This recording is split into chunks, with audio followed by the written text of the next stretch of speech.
beautiful brown baby doll. This video is about the 10 best tips for quick and easy weight loss. Now, you all know I'm not about the dieting and all that crap. I've kept my weight off for almost 7 years because I think I found the secrets that have helped me to lose weight, but not only lose weight, but keep it off.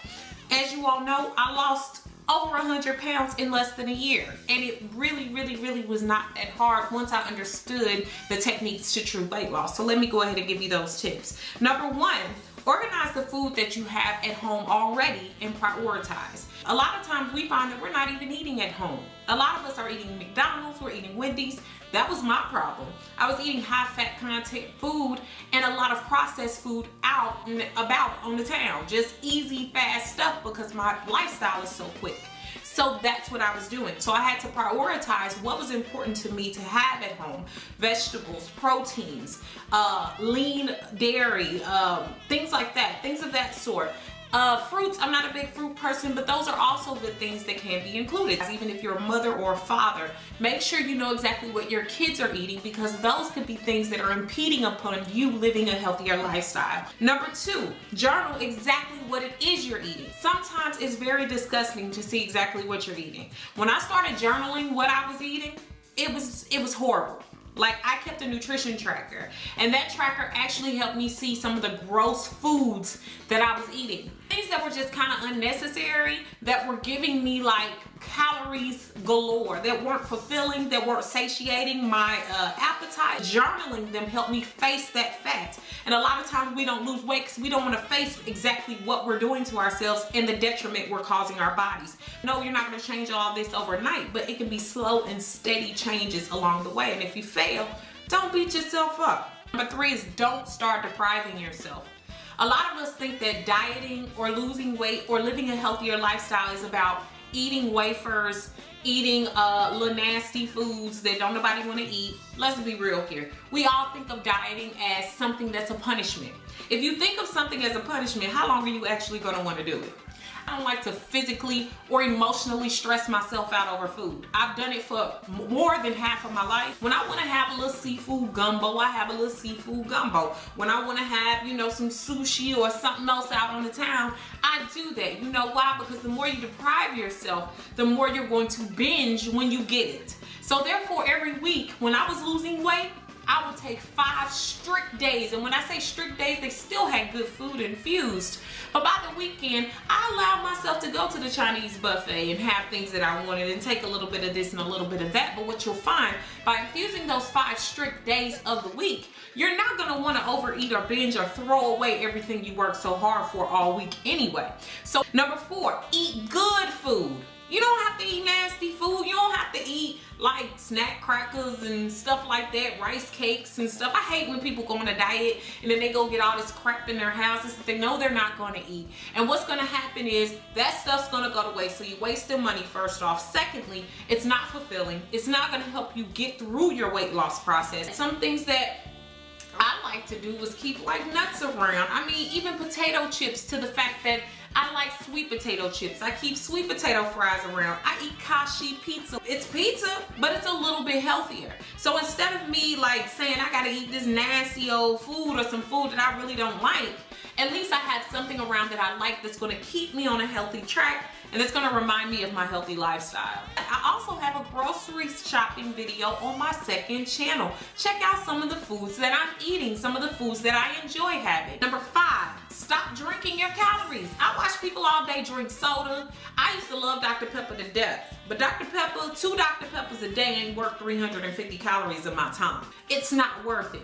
If you have to have something, I suggest that you have like an organic juice. Get yourself a juicer. Make yourself your own juice. Create a smoothie. And if you have to have some juice, make it organic and make it pure. Don't have it full of those artificial flavors, sugars, and everything else. Eat slowly. I find that when I eat slowly, I don't take in as many calories. A lot of times my problem was gorging on food, and I don't allow myself to get that hungry anymore anyway. So I keep food in my purse, I keep food on my person, and I keep food in my office, I keep food in my house, so that I'm constantly kind of snacking on something, so that when it does come time for those larger meals of the day, I've already had smaller meals that have helped with satiety, and that have helped with my stomach and all of that, and my calories build up and my energy, so my body doesn't feel like it has to overly gorge on food. Find out your food triggers. Food is like crack. I don't care what nobody say, food is like crack. For people that have been obese, that have gained weight, that are fat now, food is like crack.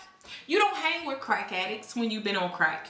You don't hang with people that readily have crack available. You don't keep crack in your house when you've been a crackhead. There's so many different things that you don't do. When I was first losing weight, I really did not go out to eat with people.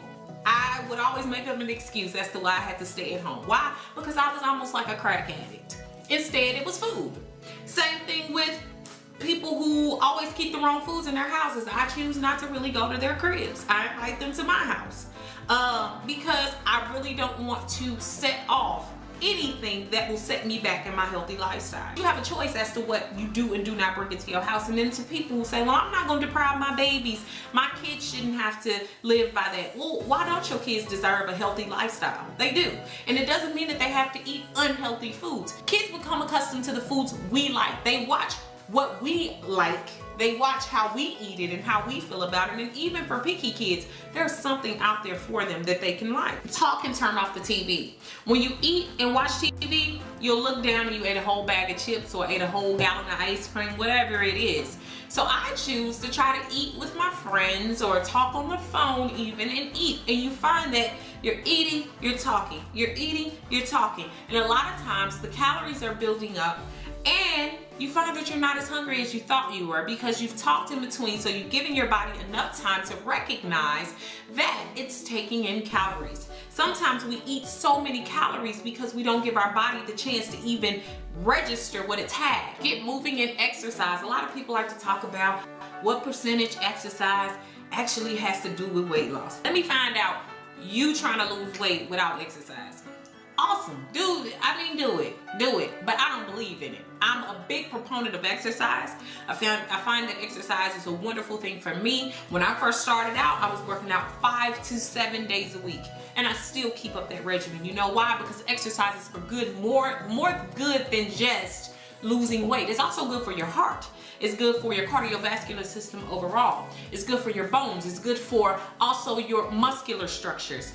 It's good for overall health, and it also makes you look younger. When you just attribute weight loss to your food, you don't look as good. People who have lost over 100 pounds and might have lost the same weight that I did might not look like I do. People ask why I haven't suffered a lot of saggy skin. I lifted weights and I also did cardio heavily throughout my weight loss journey. And I worked out for about 45 minutes to an hour and a half per day. And that really combated a lot of the nastiness that comes from weight gain. Number 10, stop taking the advice of a million different people. I don't know how many times people who wasn't practicing what they preached tried to be a part of my weight loss journey. Everything that I did, somebody had something to say about. Weight loss is what you make it. Your journey is your journey. I'm not gonna lose weight the same way other people lose it. Diets didn't work for me. Weight Watchers, Nutrisystem, none of them was a battle for my fat. My fat had to be taken away by me learning how to live a lifestyle that was good for me. Therefore, I couldn't take all the advice. I had to do what was good for me. And that takes research, that takes time, that takes practice, that takes failure. You have to fail in order to grow. And try to take the advice of people who are actually practicing what they preach. Most of the people, in fact, that always had something to say about weight loss were those who were obese, just like I was. And that is not to speak lowly of them, but what good is your information if you don't use it? I have to see it in motion, and I have to see it through myself as well. So I hope that helps, guys. If you're wondering where I got the earrings, www.beautifulbrownbaby.com. My website is now posted, ready to go. And let me know how you're enjoying it. Thanks so much, Beautiful Brown Baby.